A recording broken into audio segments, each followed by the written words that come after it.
Right, so I'll kind of get right into the shared presentation because it says about me and has all that type of stuff as well. So let me figure out how to share the right thing and we will get that going. Mhm. All right, there it is. Okay.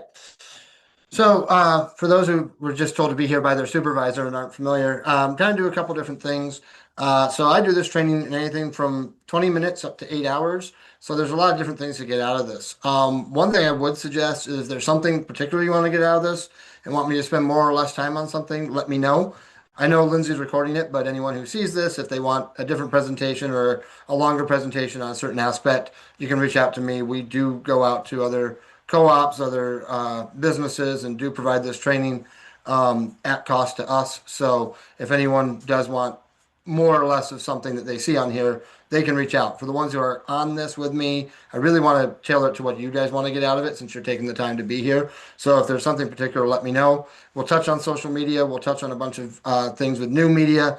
The main focus that I talk about here is First Amendment audits, which is something in the public owned space, the co-op space, whether it's the food co-op or Hill County or Triangle, any of those, Mid Rivers, all of you folks will deal with this type of stuff if you have members. So that's kind of what we're talking about today. But again, let me know if you want to hear more or less. I really do like it to be a discussion. So if you guys aren't afraid of the recording monster in the room, I would love to have you ask questions and be more than just a lecture because I'm not a good lecturer, but I'm great at talking. So love to have a conversation. So let's see here. There we go. So about me, just quick and easy. I always want to know why the person talking to me is talking to me. I've got a degree in broadcast journalism from Penn State. I spent 2 years in TV, 10 in newspapers, and 4 in radio. I'm not that old. Some of those overlap, I promise. And then I've been the communications director and rural Montana editor here at the Montana Electric Cooperatives Association for going on 14 years now. I came in May 2012. So I've been here a long time. I'm very versed in working with all sorts of media. I've had people with cell phones in my face, and I've had people with cameras that tell you, meet me at 2 o'clock at this place for the perfect shot. So I've dealt with all of it. So I want to talk about getting out of the gotcha moment a little bit. This is the First Amendment audit. I don't know if any of you have heard of this term before or know what it means, or if anyone wants to chime in and say that they know what this means. Does anyone have any experience with this buzzword? Do not. Okay, so uh, that brings the first question easy. What is the First Amendment audit? This is under the guise of, I want to make sure you're giving me what you're supposed to give me. They come in and they ask for documents that they believe as a public member, whether it's a municipal entity, a county entity, or a co-op, that they have access to. So they come in, they ask for the information. What is the goal of the audit? My most common answer people say this is, well, the information. Very rarely is that true. If you're in a situation where your utility is having some issue or your business is having some issues, maybe that is, maybe they do want to see documentation of a purchase of a truck because they have some questions, or they want to see the bids for a new building because they wonder why you did that one. Most of the time, it's they're there with a camera and they want to get you saying or doing something you shouldn't so they can put it on YouTube, get millions of views, and make a few bucks off the advertising. I will show you an example of that shortly. I'll probably truncate it a little bit. It's a 7-minute video. I can send that link out to Lindsay so she can distribute it. I don't want to take up a third of our time with it, but I'll show you some of what happened and then discuss a little bit of how it goes. But that is the goal. So the targets of an audit, it's going to be your front desk personnel or your people in the field. We see linemen are targeted a lot because people expect them to get defensive, and front desk because you're the ones they see when they come in the door. So that's kind of the people they're looking at. They're not looking at managers. They're not looking at department heads. Truth be told, they don't want to get that far because the farther you go, the more the person knows about the topic they're asking. They want to catch someone getting defensive, getting worried, getting concerned. At this point, for all of you that are public entities, I think all of you are in some way, you all have members or co-ops or such. If someone came in today and said, identified themselves as a member, was able to prove their membership, and say, how much does our CEO make? What would be your answer? when you don't have to give me the number, but do you give them the answer? Do you tell them there's a process? How does it work when someone comes up and says, I want to know how much a CEO makes? Does anyone want to tell me? Okay. Well, I'll give examples I've gotten from other chats. I did this in NWPPA, and one told me that their process. And if you want to talk, just unmute yourself, and I'll shut up and let you. If I was too quick there. At one of the ones I did in NWPPA, the Northwest Public Power Association, a guy says, "Well, you come in and you ask, and then you have to wait 30 days, and then after 30 days, we will invite you to a board meeting, and then at the board meeting, you can come in, and we will then give you that information." At the board meeting after you explain why you want that information. And and this was a CEO that was telling me this because it was CEOs and directors of communications that were in. So while he was telling me this, I'm sitting there on my phone being very, very rude. I said, or I can just tell you, you make $383,213.17. And he just was baffled. Why did you tell everyone that? I said, it's on your public 990.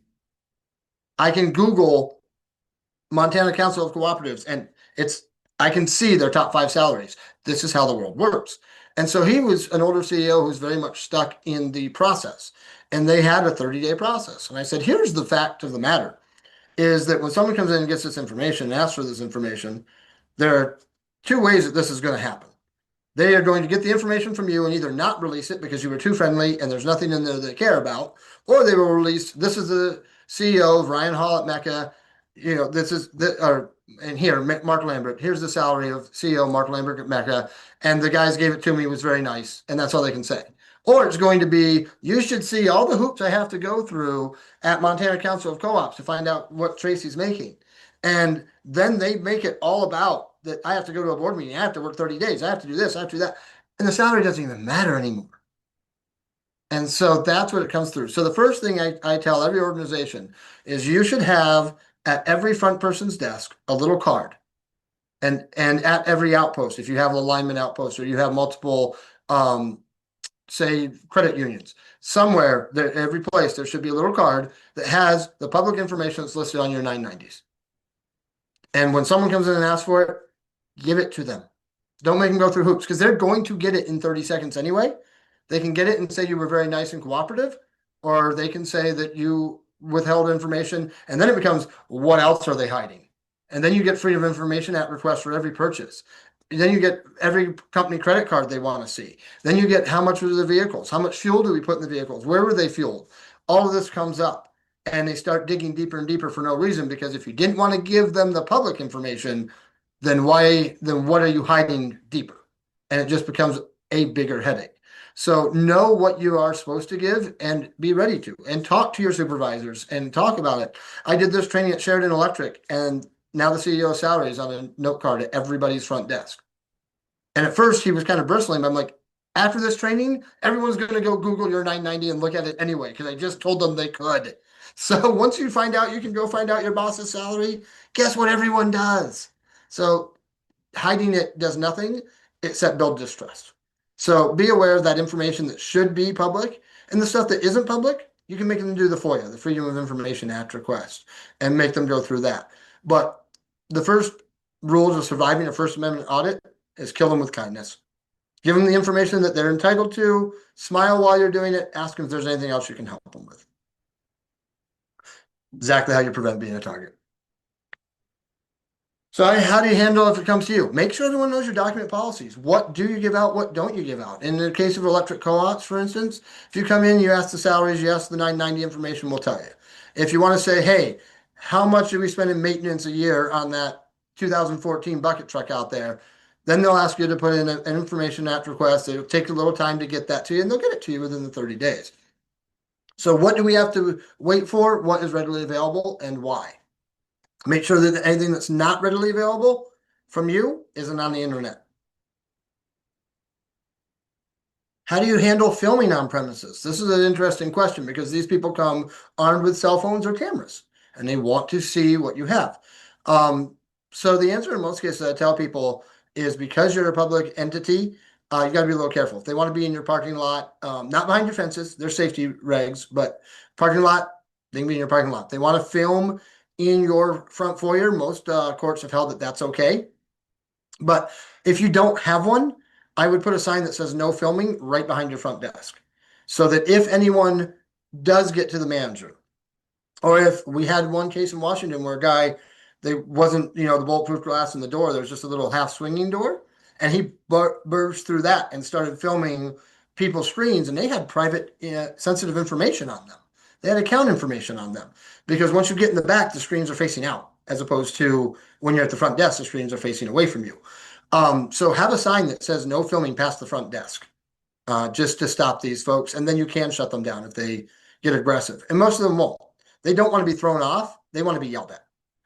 You'll see in the video I show you here in a little bit that at one point he said, I thought he was going to hit me. And man, I wish he would have. Because he knows that that video goes viral and he has a lawsuit. Like he got rich twice if he gets hit. So they're not looking to get thrown out. They're not looking to violate anything. They're looking to make you make the mistake. So have a clear line of where you can and can't film and make sure it's legal. I've known people have put them up in public parking lots, and you can't do that. Public spaces, I can go on my sidewalk and put, you can't film here all I want. Guess what? You can film on my sidewalk. It's a public space. People don't realize how far public spaces extend, but if you can see it from a public spot, it is legal to film. So I also tell people, close your blinds. Because if they can stand on a sidewalk and see what's on your computer screen, and you don't have one of those blur things that you put over it, that's fair game.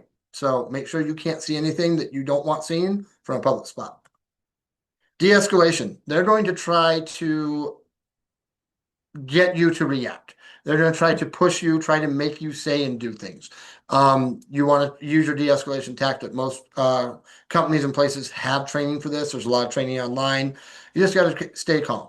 And you'll see why. Don't be defensive. Kind of goes right in that same line. If they sense you getting defensive, they go to the next step because they're starting to get down the road they want to get. Last resort is go to a manager. I never start with let you talk to our manager, because the problem is once you do that, there is no next step. So you want to try to de-escalate. You want to try to handle the situation. You want to try to kill them with kindness before you go there. Because if your first resort is talk to my manager and you happen to have a hot head manager, which there are some out there, there's no step. Once they make that manager go off on them, there's no safety net. So I save that for the last resort. So you should always ask yourself when they come in and do these First Amendment audits, and I say this about comments on social media too. Can you answer is the first question. Do I have the information? Should I answer is the next question. Just because you can doesn't mean you should. We've all heard this in our life. Same on social media. Just if you have the information, is it information you should share? And now this is where I get into some fun parts. Control the edit. This is a buzzword I came up with years ago, and it's very important, and it happens in these things. And the reason, and I use Lindsay because I know her and I don't want to embarrass anyone else. So if Lindsay's working on the front desk and I come up to her and I start screaming and shouting about, say, my electric bill, because that's the world I know. So I come up and I scream and shout, my bill went up $120. You guys are idiots, blah, blah, blah, blah. And she calmly talks to me and calmly talks to me. And after about 20 minutes, she's like, you know what, Ryan, I've had enough of you. That's when I hit record. That first 20 minutes, I don't record. And if I do, I delete it. And then I go online and say, I went in and said, could you please tell me why my bill went up by $100? And this is how Lindsay reacted. And she's screaming at me because I control the edit. So you've got to be careful in those situations. We had a situation here in Great Falls, and Lindsay, you may remember this a few years ago with a situation on a bus. There was a bus monitor, and there was a 30-second clip that went out of the monitor shoving a student, screaming at a student, putting their hands on a student. And the bus contract almost got canceled. The guy was relieved of his duties. There was big to do. About 2 weeks later, a 2.5-minute clip came out from one of the kids on the bus that felt kind of responsible and felt bad that this had happened. And the first 2 minutes was that student spitting in the face of the bus monitor, pushing him, screaming, putting his hand up like this, trying to get a reaction. And his buddies didn't hit record until they got that reaction. There was a lawsuit over that, and I'm sure a very healthy settlement. While he was still wrong for putting his hands on the student, the escalation completely changed the tone and where most people felt on that. So let's see. I'm going to skip ahead for a second. We'll come back to that. But controlling the edit. Can everyone tell me what is happening in this picture? Obviously, we know. Yeah. That's not what it looks like there, but it is here. So he was talking about a soccer team that won 3 in a row. This, if you're online, has over 80 million views. This has 12 million. We don't care what's correct. We care what's funny. So this is controlling the edit. Someone took this picture and said he flipped off the crowd, and everyone believed him. So going back, really important when we talk to anybody, whether this works for media too. So those that you talked about dealing with media, and whether it's new media with cell phones or traditional media that's set up, what we mean versus how it's taken, what they hear, what we say versus what they hear. And I have an example from yesterday in a different realm. I worked on a soccer board, and someone called and said, "Hey, can I do this?" And they said, "Yeah, call Ryan, he'll get you lined up." Well, when they said they'll get you lined up, they meant call Ryan and see if it's possible. That person called me and said, "Your bosses told me that I can do this and you're going to be the one to help me do it." Because he heard, "Get me lined up." I'm in. They said, "Get me lined up, like, see if it works." What we mean versus how it's taken. If there's a public outage or event, plan ahead. Have your words chosen. If you're holding a new building dedication, know what to talk about. When people bring up how much it does, when people bring up how long it took, where it's located, have talking points on all the obvious things so you don't get caught flat-footed.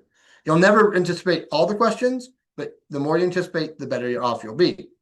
Be clear and concise. Don't get cute. A lot of us get nervous and we start telling jokes, or we talk a long time and never shut up and just keep going and going. And that is exactly how you get caught in a bad quote. Stick to the short facts. Let them talk to you. I can tell you, as a longtime reporter, my number one trick was silence. If I went to Lindsay and I went up and asked, "How much did MCOC spend on this, helping this cooperative this year?" And she answers, "We spent, whatever, $13,000.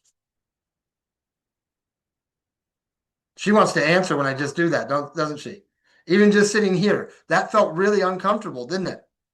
That's a reporter trick. She'll say $13,000, and I'll just sit there. And you will say something else. So don't get sucked into that. Stick with your talking points. It doesn't hurt you at all if there's a 30-second break, because they'll just edit that out anyway. Remember, in your 5-minute interview, you're lucky if you get 45 seconds of talking time. So keep it short, keep it tight, keep it to your points. Don't get cute. Don't tell jokes. You don't have to be funny. We're there to spread the message. We're not there to get booked at a comedy club. So do the professional thing. Keep it nice, short. Don't get cute, and don't get wordy. Control the sound bite, because they control the edit. So they can always cut what they can, but if you control what you're saying, so there's nothing they can cut out of it, then you can control the edit. If you speak for 30, 45 seconds, they can pick the 8-second clip. If you speak for 10 seconds and hit your marks, they can't do anything with it. They either run it or they don't. It's that simple. So you control the soundbite and thereby control the edit. All right, got a couple videos here. I'm going to see if I can make the sound work. Sometimes Zoom is sketchy on these, so we're going to figure that out. Lindsay, let me know here if we have sound. I got to do it in a certain way, apparently. Let's see. Right.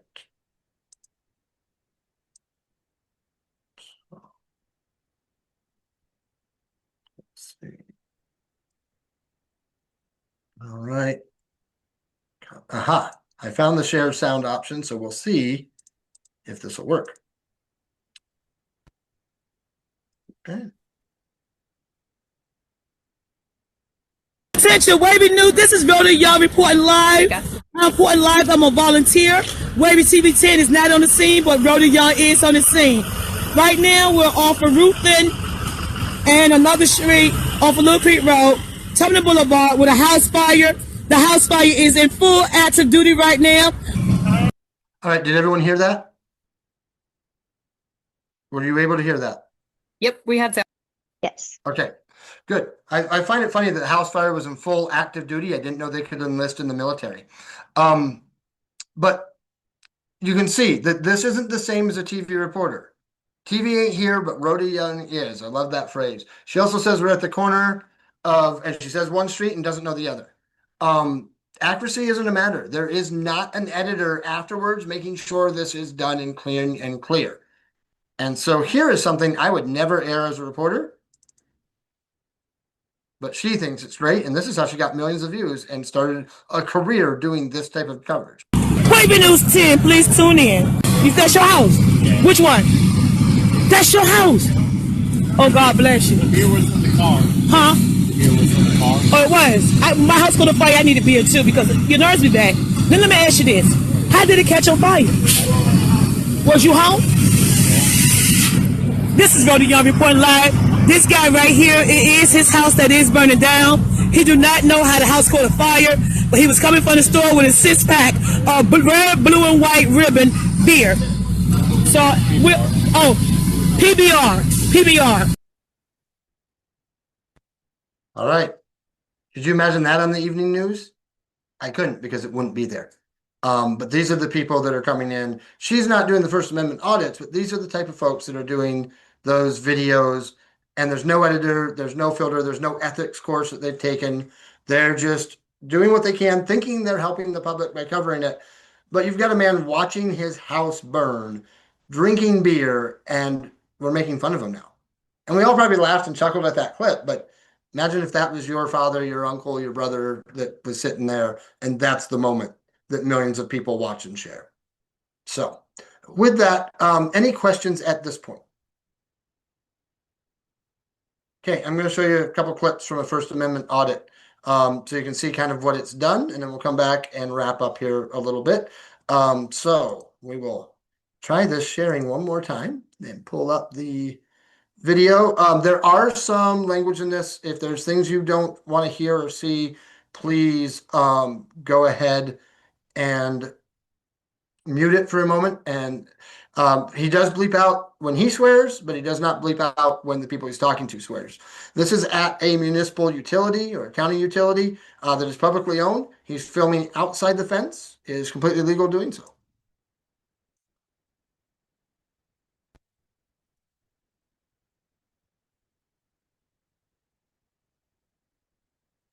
Nasty, but not that bad.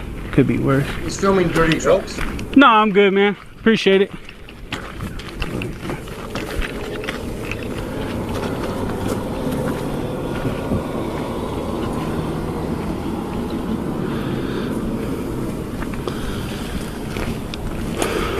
Do these ones.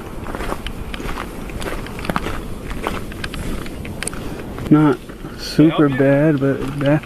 No, I'm good, bro. Appreciate it. Why are you taking pictures of our rigs? Excuse me? Why are you taking pictures of our rigs? Oh, just taking some pictures. Why? Just take pictures. Yep. So that sounds like a fucking. Well, you can go ahead and leave. Excuse me? Can you go ahead and leave? Why is that? You don't need to be taking pictures of our rigs and our personal rigs. Well, I haven't taken any pictures of these cars. So, but these are your guys's? Let's try. Look. Sorry, we'll get through the ad as quick as we can here. The YouTube.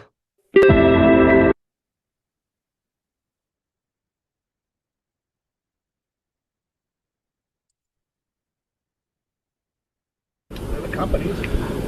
Who's the company? Last municipal utility district. Yeah, who owns it? Public utility. It's public, right? Public Power Company? Yeah. Yeah. So I don't think these are your rigs. These are public's rigs, right? Yeah. Yeah. But just like people can take pictures of them out where you guys are driving around, same shit. What the hell are you doing? Taking pictures, I told you. Why? Because I'm taking pictures. What the hell is this? Okay, Bay fam, yes, this gentleman is giving me the middle finger, aka taking me bird watching while he is on the clock, having his entire life paid for by our tax dollars, by us, by we the people, by the taxpayer. This is how they're acting simply because I don't want to give them any information. I don't want to share what I'm doing. It's none of their business. I'm checking out the public entity, the public company that we pay for. These gentlemen are obviously mad, and they start to get more and more aggressive and verbally aggressive, as you will see. Let's go ahead and get back to the video. Taking pictures, I told you. Why? Because I'm taking pictures. What the hell is this? Take a picture of that. You'll fucking use that. I will.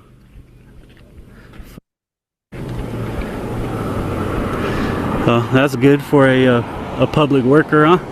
One of the people that works for the public, take a picture of that, you fucking retard. That's what he says. Interesting.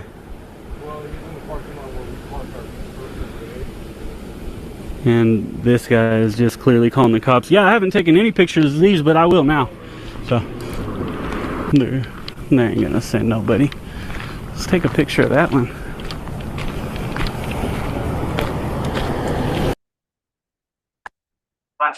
Bunch of dumbasses. All right, let me close that down.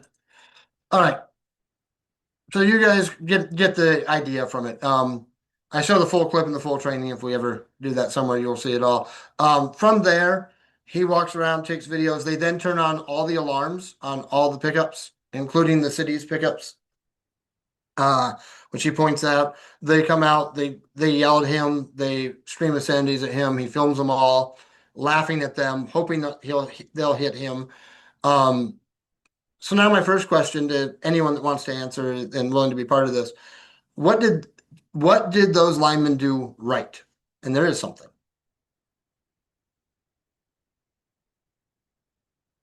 They went out. What he was doing. Yep, exactly. They went out and asked, "Can we help you?" But when he says, "No, thanks, I'm just filming the vehicles," walk away, go inside, because he can't. It's a public parking lot. He is one of the members of the utility. He's not crossing the security fence. If he wants to film those pickups, which by the way weren't all that dirty, and see if they're clean and dirty, if they're maintaining the property paid for by the taxpayers, go ahead. Because if they went in that building, that video is 2 minutes long with no views. But if you noticed on the timeline on the bottom, that's like a 40-minute video. It has his 4 highest rated clips. This is one of them because they went and flipped him off and they filmed him, which at the end he says, "Hey, thanks for filming me. That's now public record because you're on the clock and I want a copy of your film too." And he did get it. And there's several comments that the guy made that weren't appropriate on that video. Several people were let go. I've talked to the Lasseter communication director. Several people were suspended and several people were let go because of this video. So it matters, and it could have been easily avoided. If he wants to walk outside and film and see if there's mud on the trucks, go ahead. Plus, most of those facilities have cameras. Go inside, watch on the cameras. Make sure he doesn't cross the fence. Make sure he doesn't throw something. Make sure he doesn't do something. But you can see that all from inside without engaging. When you go out and ask if he can help you and he said no, go inside.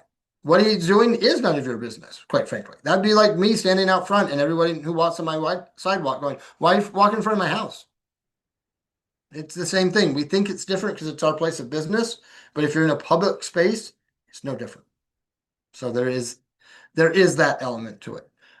Before I kind of dive more into social media, is there any questions on this First Amendment audit, on how people handle it, on what they can and can't do? I'm giving you a very short, quick version here, kind of a taste of it, but is there any questions on this stuff or about these folks? Would there not be a point of harassment? Say, I mean, if somebody is continually, repeatedly coming and filming day after day after day, or is there not a point of harassment? Not necessarily that you would be able to have legal action, but that you could inform them that they're crossing a line with some sort of backup beyond just the statement. If you didn't go out and engage them, I would almost bet that it will never get to point of harassment, because what they're trying to do is get a reaction. If they came out twice and no one came out, no one gave them anything for their video, they're going to the next target. It's like at a parking lot. If you're a thief, once you try that car door twice, they lock it. You're not trying that car door a third time. You're finding the ones that are unlocked. So could it get to that point? Maybe. Very highly unlikely. If you're not engaging them, they're not going to come back. There's no reason to come back. So the likelihood of them coming 6 or 7 times and striking out is just not real high. And legally, I would have to get a lawyer, but my guess would be it'd be hard to do unless they were doing something. If they just walked through your parking lot with a video and wasn't blocking your rigs, weren't streaming at you, are they really harassing you? Or they're just present in a parking spot? They're present in a parking area. As long as they're not blocking vehicles or restricting your ability to respond and conduct business, is it really harassment at that point? So, and I mean, at least in our case as co-ops, they're a part owner. So you got to be careful there too, is Your owner's sitting in your parking lot. Is that harassment?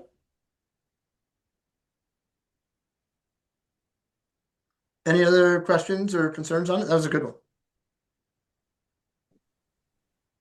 I know this is happening more on the coasts and kind of in the bigger cities, but have we seen some of this happening in Montana yet? Not a lot.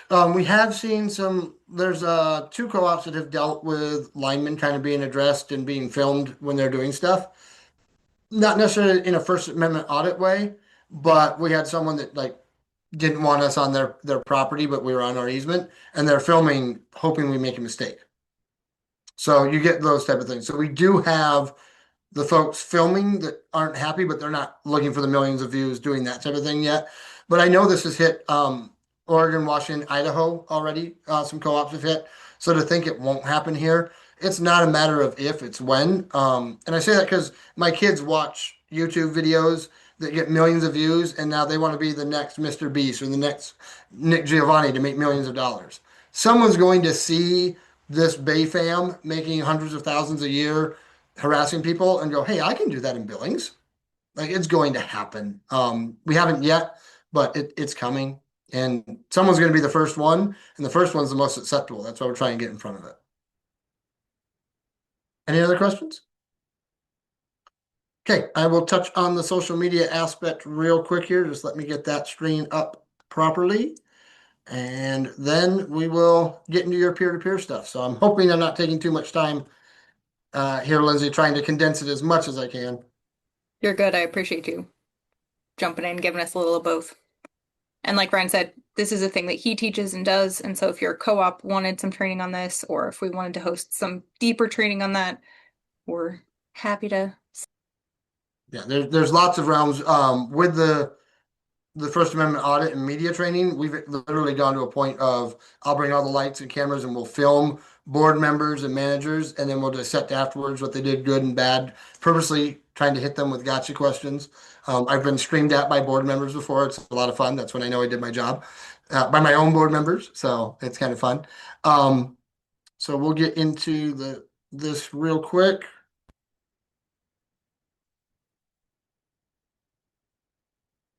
Sorry, I thought I had it on the right slide, but nothing ever works perfect in Zoom world. So we'll move forward.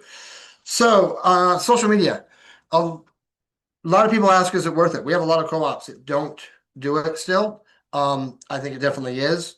It is a risk versus reward. If you think you have some negative feelings out there, you may want to fix those before you get to social media, but normally you would. One question I like to ask people is, when do you delete a negative comment? When is it okay to delete a negative comment? Does anyone want to weigh in on that one?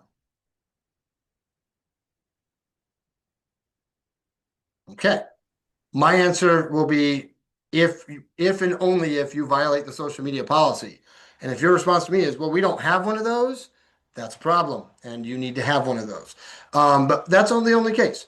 I don't think you delete one when it's negative. I don't think you delete one when it's disagreed with, especially in the co-op world. We find a lot of times when people disagree and put negative things up, that our members come to our defense. They're our biggest advocate. We don't have to respond because they do. Someone says my bill goes up by $80, and 6 people come on and say, well, my eggs doubled in the last 3 months. I'm pretty good with the increase of electricity, and thank God we're not on this or those lines that are so much more expensive. So they come in and defend themselves. The other thing that people do a lot is hide comments. This used to be called the bozo filter years ago, but they don't like that name anymore. But what it is you can hide a comment, and then that person comes on and it still looks like it's there, but no one else sees it. And people think this is a really good alternative to deleting a comment because that person doesn't know that no one else sees it. The problem is we like to chat and comment and talk. And so someone puts a bad comment about Mecca on our page, and then they text their buddies like, you should see how I stuck it to that editor. And then they go online, it's not there. They're like, hey, buddy, your comment isn't there. Don't know what you're talking about. And now you're censoring people. And now you're choosing that only the positive people get to talk. And that's a very dangerous place to be too. Comes back to could versus should. Even some we can delete, I don't. If it's a very small swear word like damn, even though it violates our policy, I'll leave it most of the time. So you've got to really decide that. because it can get dangerous. I'll give you an example. There's a co-op in Oklahoma that they were really careful on their social media. And if you put a negative comment, they deleted it. If you questioned their board, they deleted it. If you questioned the manager, they deleted it.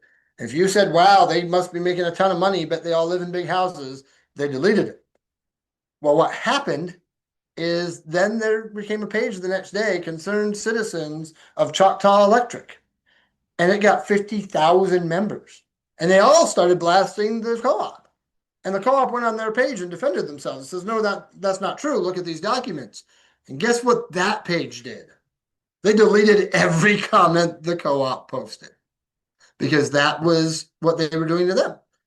And they mobilized, they worked, and in over 3 years, they overthrew the entire co-op board. And the co-op board became all members of concerned members of Choctaw Electric. So it can happen. And so if you're not at the table, you're on it. So you've got to have the discussion on your page because once again, you control the edit on your page. You don't when it happens elsewhere. Let your audience advocate for you like we talked about. If you don't have a social media conduct policy, take a picture of this one. This is a generic one put out by NRACA. I have added false statements to ours.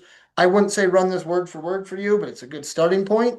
Pin this to the top of your page, put it in the About Us, somewhere where everyone can see it, and then you can say, you threatened to beat up our board member, that's why we deleted it, you violated our conduct. If you do delete or hide a comment, I think you need to respond and say, you may have noticed, we have deleted Lindsay's comments that she posted the last 3 days. These violated our social media conduct policy, which is posted here with a link. If you would like to go and remove those elements that violated our policy, we would gladly welcome your comment on our page. So you let them know we deleted it, you tell them why, and you invite them back. It's the nicest way you can handle it. Okay.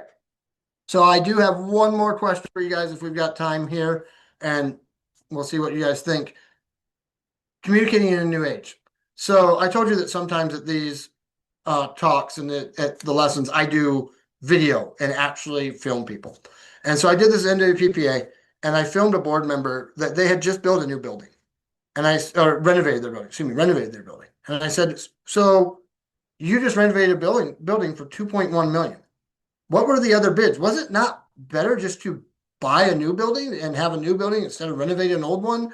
Why wasn't it better? And he goes, well, I don't know. Now, what I found out later that he should have said was that decision was made 4 years ago. He had been on the board for 1 year. So if he had said, oh, those bids were open 4 years ago, I've only been on the board a year, after we're done here, let me get the manager, let me get a different board member, we can get the answers to that. I just wasn't here.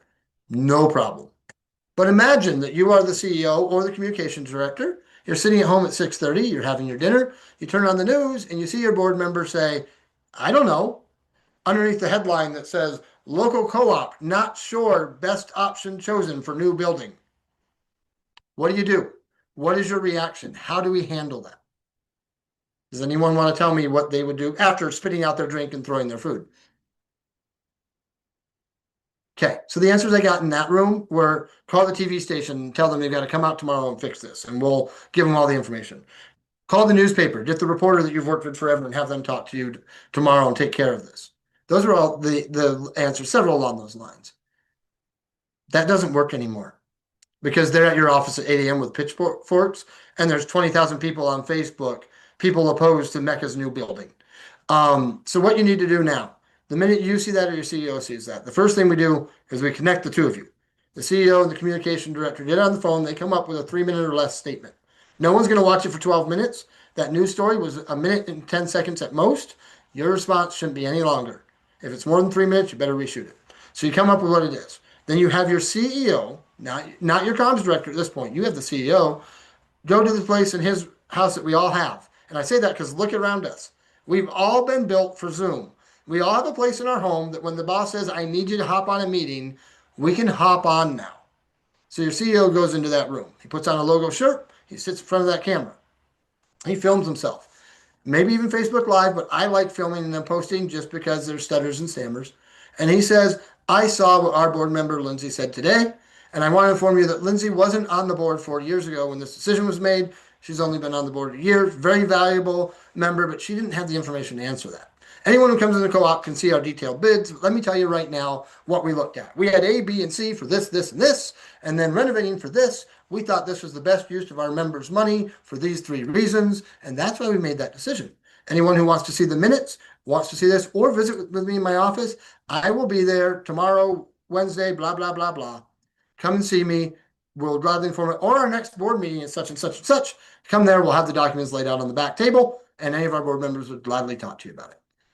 Then you post that to your page. Then you go to the Facebook page of the TV station and you post the link to yours. Then you go to the newspaper and you email them and say, hey, you might have seen this story. You're probably working on something for tomorrow. Here's our statement. You should have the connection of the TV reporter. We all do, I think, for our area. I then send them a Dropbox and says, hey, you probably want our side of the story you reported tonight. I have a prepared statement you can cut up and use. If you want to come film more tomorrow, awesome, we'll be here. But here's this, because I control the edit in my own statement. Here's this, it's already done. Cut it up, make your life easy. I've been the guy on the other side. If you send me a prepared tape that I can cut up and run something tomorrow when I don't have news for tomorrow, I'm running it. It's awesome. Thank you. So that's how we handle it in a new day and age. Get in front of it, control the edit, answer immediately, don't wait for tomorrow. With that, that's the end of my presentation. If you have any questions on the presentation, we can do that now, or if not, Lindsay can cut the recording. And if you have any questions that you want after that, you can also ask that.